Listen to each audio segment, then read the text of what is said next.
So the key things we want from our skill tree is that we want to be able to do more damage. We want to be able to survive longer. We want to generate the resources to basically use our skills. And by understanding how the components work, no matter what class you have chosen, understanding each of the parts that come with the class or with the skill tree can allow you to quickly make those changes and understand what are some of the best build crafters actually doing that gets so much damage through the builds while other people seem to suffer in just getting a build that keeps them alive. Now, I'm joined here with the sorceress and definitely some of the underboob here, but we're going to jump in and look at the skill tree for her. But it is very similar. No matter what class that you choose, you are going to basically be able to use what's here and the understanding that we're going to be going through to quickly jump in and make those changes to your build. Now, there is one note because some people are using build guides. Well, every once in a while, you might think, oh, I don't need that. I'm just following a build guide. But when the build guide doesn't work, or you can't get a piece of or an aspect or a gear piece that you need to do it, it can be really tough. This will help you get through that difficult kind of awkward period in your build and get onto the things that really matter. So at the very top of this tree, we are looking at the basics. No matter what class you have, your basic skills up here. And they are going to do a couple of things. First, some of them generate resources so that you can use your other skills. That's fantastic. Others can add some ailments to the monsters that you're fighting that may allow you to do even more increased damage or multiples later, depending on how you kind of class or how you kind of pick the skills as you go down. And others are just really, it's just to do some damage while you're waiting for your resources to pop so you can get to your more powerful skills.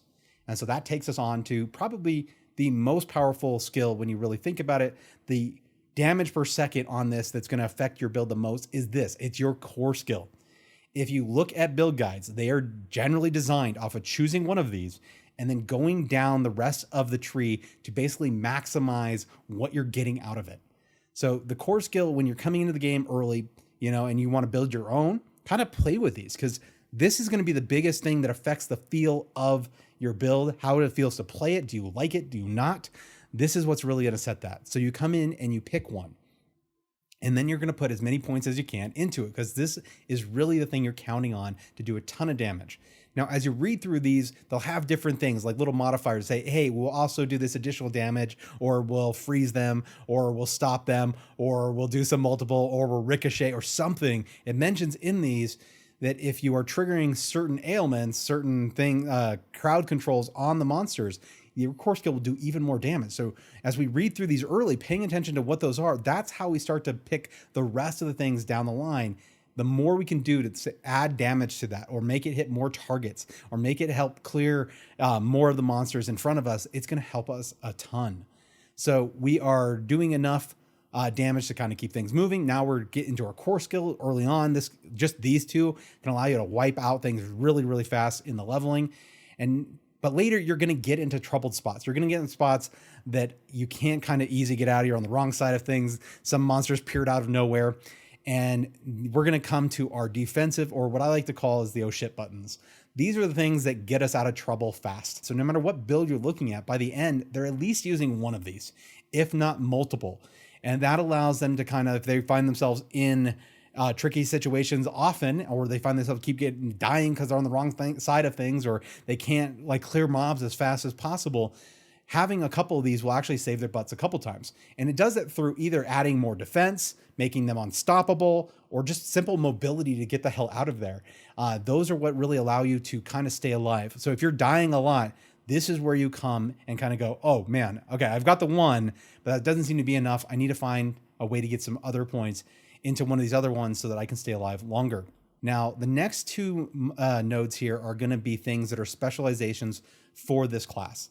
So whatever class that you're looking at, these two are going to basically take whatever is your core abilities, and it's going to take, or whatever your specialties are. If it's like the sorceress, we're looking at ice, we're looking at fire, we're looking at lightning.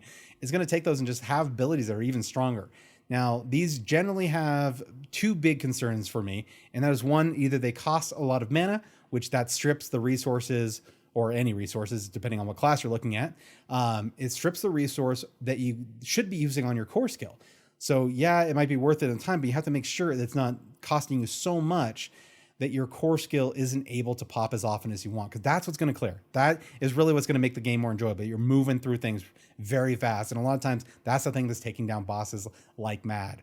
So when it comes to here, I want to be careful of that. The second is cooldown time. Some of these have cooldown times that are just a little long. It's not something that's like, if you're starting to speed up the game and do a lot of damage with your core skill, you're moving through packs really fast. And if this is only available to you every third, it feels like it breaks the flow of how the game feels. And those extra points are taking damage that could just be helping you with more mobility, or helping you with more resource generation, or just more damage. And that's always what we're looking for.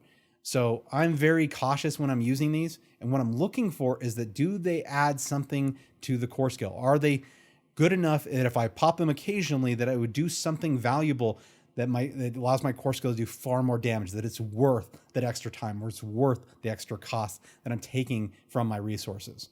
So that's how we manage those. Just kind of look for those. Again, we look at the core skill, we find the abilities that, like, hey, if this triggers, this happens, and then we go, does this also help do that? Or once it's done, does it synergize with that and do more damage? So that's what we're looking for.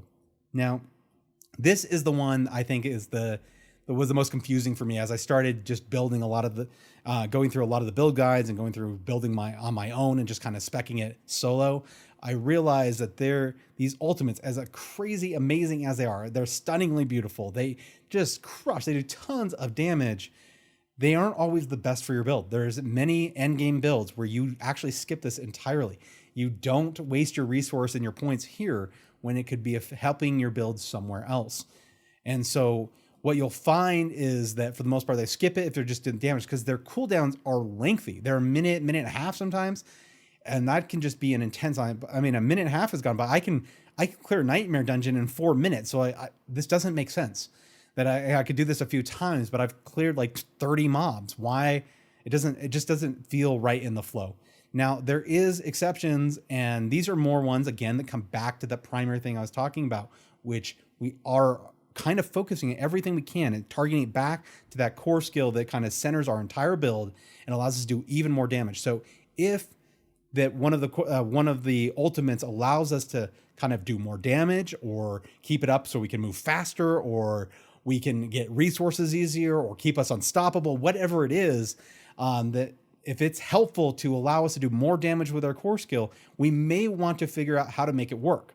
And so the two ways that usually happens is we've either got to increase the amount of time it stays up, so that we can find ways where it might add like a second if you do this, or if you get vulnerable or hit something vulnerable, you might add an extra second to it, or half a second, whatever it is.